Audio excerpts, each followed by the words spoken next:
My husband hid a camera in our bedroom, faked a birth plan to deny me pain relief, and did the unspeakable to me while I was in labor. When I begged him to stop, he smiled and said, "This is what real wives do." I didn't make a sound. That was 19 months ago. Today, his parents act like he doesn't exist. It wasn't until I got pregnant that I realized Jake wasn't like the other guys, because he was worse. Out of nowhere, my husband turned from every girl's dream guy to a complete psycho. At 4 months pregnant, he told me my baby bump would attract unwanted attention, and if I didn't cover up, that made me a W word. So what outsiders probably saw as Jake being attentive and protective, I felt suffocated. He installed a new safety app on my phone that tracked every movement, insisting it was for both my well-being and the baby's. And even in summer, he only allowed me to go outside if I wore a full-length trench coat, because in his words this protected me from anyone who was targeting pregnant women. But I told myself it was just paternal instinct, and it would go away after I gave birth. Spoiler alert, it never did. Soon he was hiding his search history from me and locked the door of his office when he was in there, something he never did before. But I knew he wasn't cheating, simply because he couldn't. He was an engineer, so his workforce was all male, and he was working almost 70 hours a week. And that's when the jokes came. At first they were tame. "Nothing's hotter than a woman carrying proof she's fertile," he'd say while slapping my butt. Or sometimes he'd call me a breeding goddess. Honestly, they made me giggle and sometimes even blush. But then they took a very dark turn. Sometimes when I'd use his computer to research stuff about the baby,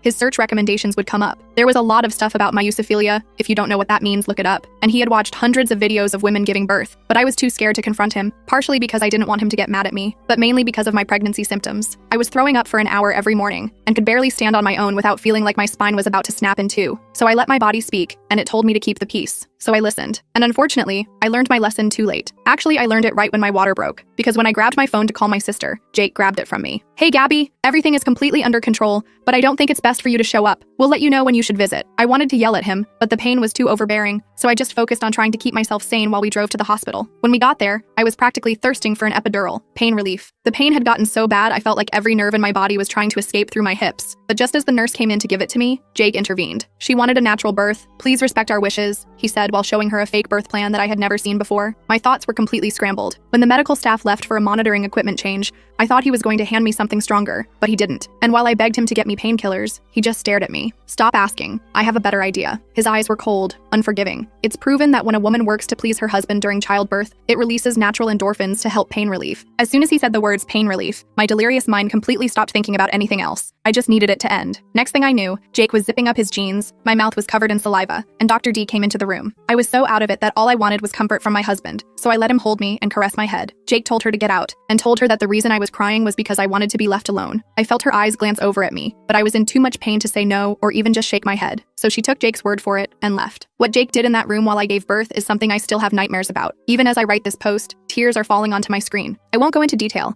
but it was every disgusting sexual act you could think of, probably worse. So much so that when my baby finally popped out,